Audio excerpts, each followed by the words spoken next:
As we know, Tennessee just signed Virginia Tech transfer tight end Cody Duncan, who is the brother of commit Trevor Duncan. And they also got a 3-star quarterback to commit yesterday as a preferred walk-on. Kind of a big deal given the fact that they only have, that we know of, Nico Iamaleava and Joe Milton. As we saw with San Francisco the other night, sometimes you need to go 3 deep at quarterback. What are your thoughts on these 2 signings? Ryan Damron from Henry County, Tennessee, or Henry County High School in Paris, Tennessee. He passed up an ETSU offer, and I think he had some other FCS offers to be a walk-on at Tennessee. It was his dream to play at Tennessee. And now that gives you 2 quarterbacks in this class. And that also gives you Gaston Moore and then the younger Schuler, who could possibly all compete for 3rd string. And obviously Gaston Moore was the backup in the Orange Bowl. So obviously the plan has been there for walk-ons to be the backup. So I think now that gives you 3 guys who you could possibly have as your 3rd string. So God forbid somebody gets hurt. Now that you actually have you have bodies. You have somebody you can put at quarterback who can at least hand the ball off. So, but Ryan Damron, he had some pretty impressive high school stats. He played all 4 years at Henry County. It's a 5A school. They went to the playoffs all 4 years. And his senior year, he broke the record for passing attempts with 162, completions with 106, and he has the 2nd most yards in Henry County history with over 1,300. And then Cody Duncan, like you said, the older brother of Trevor Duncan, he's a Catholic high school kid. He graduated in 2019, and he was a walk-on at Virginia Tech, and he played some special teams his freshman year, but this past season, he ended up having to sit out because of injury. And he's a walk-on at Tennessee, and he also had FCS offers, but he passed those up to walk on at Tennessee, play with his brother.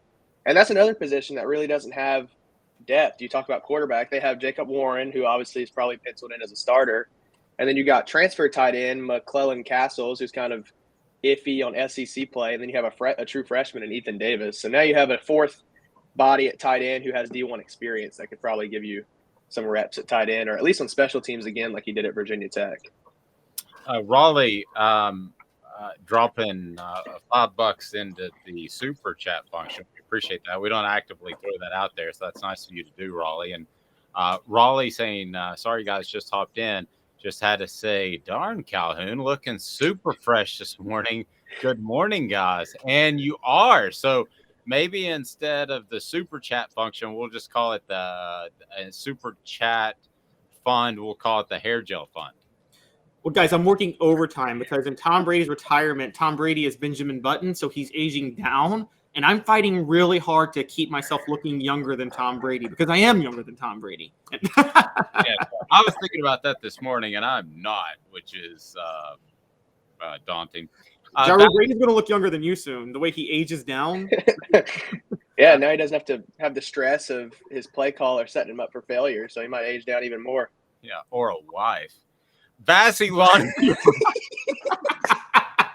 and Garden, man alive. It's first drive. It's in Cleveland, Tennessee. If you're getting together and your industrial fleet of mowers for your business, or you have a commercial landscaping company, man alive, it's worth the drive from Knoxville, Chattanooga, Nashville. Come to Cleveland, Tennessee because of their buying power. You'll get fantastic deals. Check them out on Vassy.com.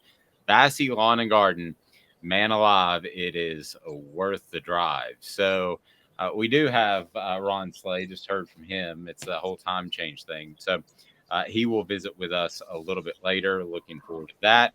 And guys, this signing day should come and go without any great surprises. We'll have a complete coverage on offthehooksports.com in our written form and talk about where Tennessee's class ends up. But the one thing I hear is from the message boards on YouTube, and I don't rely on them entirely, needless to say, but not enough help on defense out of the transfer portal. So I went into this thinking couple of receivers, quarterback, and a lot of help on defense. So just as we look at it now, we'll dive into it deeper.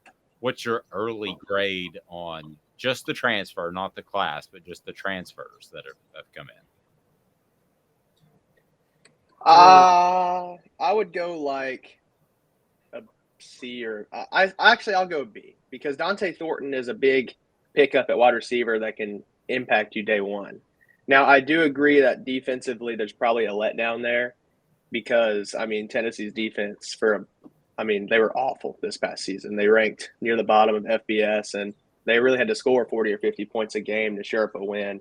So I do think that you look for more defensive talent. And there is another transfer portal opening at the end of May. So there always is the possibility of getting more defensive talent. And I really think this coaching staff wanted Davidson Igbino's son from Ole Miss. I probably butchered his name, but he ended up committing to Ohio State. And I wrote about it on Off the Hook Sports, but they were in the running, it seemed, for Davidson for a while. And then he ended up over the weekend took a visit to UCLA. I think it wasn't a formal visit, but he went to USC and then Michigan and Ohio State all in one weekend. And he ended up committing to Ohio State. So I feel like maybe if he didn't take a tour of every school over the weekend that Tennessee might have landed him, but he never even visited Tennessee because he said he was familiar with them from his high school recruiting. So I really don't understand what happened there fully. I think that was a guy that they should have got if they wanted him, and that he would have benefited this defense greatly.